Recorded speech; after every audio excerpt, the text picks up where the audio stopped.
पिताजी, परमात्मा को प्राप्त करने के 9 साधन हैं, 9 सीढ़ियां हैं, जिसे हम कहते हैं नवदा भक्ति। इन 9 तरीके से हम परमात्मा को प्राप्त कर सकते हैं। सबसे पहली भक्ति श्रवणम। जितना ज्यादा हो सके परमात्मा के विषय में सुनो, परमात्मा की कथा सुनो। क्यों? अरे जब तक हम परमात्मा के विषय में सुनेंगे नहीं, जानेंगे नहीं, परमात्मा के प्रति हमारी आसक्ति बढ़ेगी कैसे? तुलसीदास जी कहते हैं, जाने बिना न होए प्रतीति, बिन प्रतीति होए नहीं प्रीति। जब तक हम परमात्मा के विषय में जानेंगे नहीं, हमारा प्रेम इनके चरणों में बढ़ेगा कैसे? तो सबसे पहली सीढ़ी है श्रवणम, परमात्मा की ज्यादा से ज्यादा कथा सुनो। दूसरी कीर्तनम। कथा सुनने जब तुम लग जाओगे, फिर धीरे धीरे तुम परमात्मा का कीर्तन करना प्रारंभ करो। और देखो, ये भगवान की दोनों भक्ति सामूहिक भक्ति है। जितने ज्यादा लोगों के साथ में बैठ करके कथा सुनोगे, उतना ज्यादा आनंद आएगा। और जितना ज्यादा भक्तों के साथ बैठ करके भगवान का कीर्तन करोगे, तो भी तुम्हें ज्यादा आनंद आएगा। श्रवणम कीर्तनम। तीसरी भक्ति आती स्मरणम। अब भगवान का स्मरण करो। भोजन बना रहे तो राम राम राम राम राम राम राम राम राम। झाड़ू भी निकाल रहे तो भगवान का स्मरण। खाते पीते उठते बैठते अपनी जिह्वा के द्वारा भगवान का स्मरण करना प्रारंभ कर दो। अगली भगवान की भक्ति आती है पाद सेवनम। अब भगवान के चरणों की पूजा प्रारंभ कर दो, भगवान के चरणों का दर्शन प्रारंभ करो।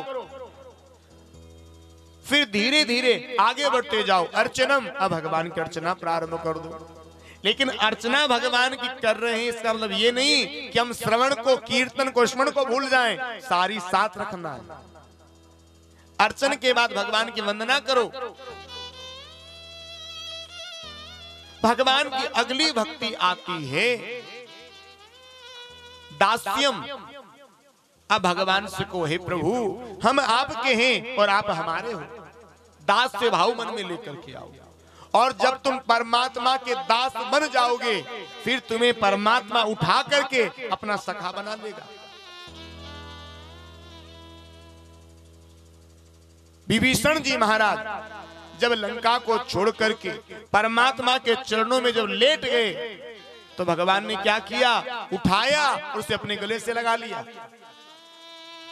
परमात्मा के दास यदि तुम बनोगे, तो भगवान तुम्हें उठा करके अपने गले से लगा लेगा और सख्य भाव तुम्हारे भीतर प्रकट हो जाएगा।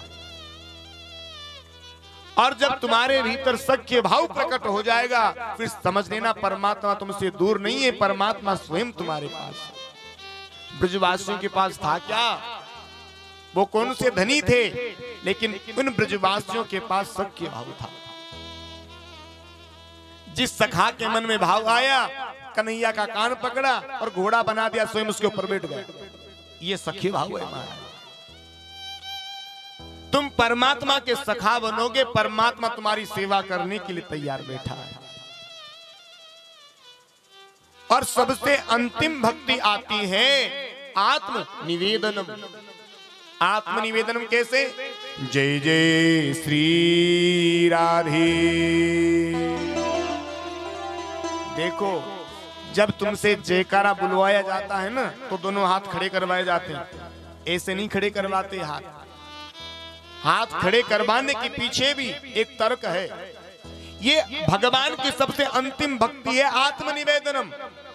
अपने आप को भगवान के चरणों में सरेंडर कर देना, अर्पण कर देना। हे प्रभु, जो कुछ भी है आपका ही है, हमारा कुछ नहीं है। ये होता है आत्मनिवेदन।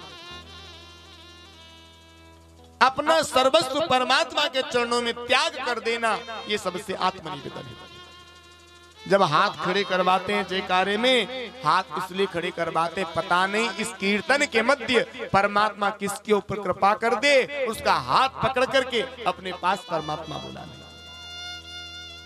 इसलिए जब भी भगवान का जयकारा लगाओ, दोनों हाथ खड़े करके मस्ती के साथ भगवान का जयकारा लगाओ।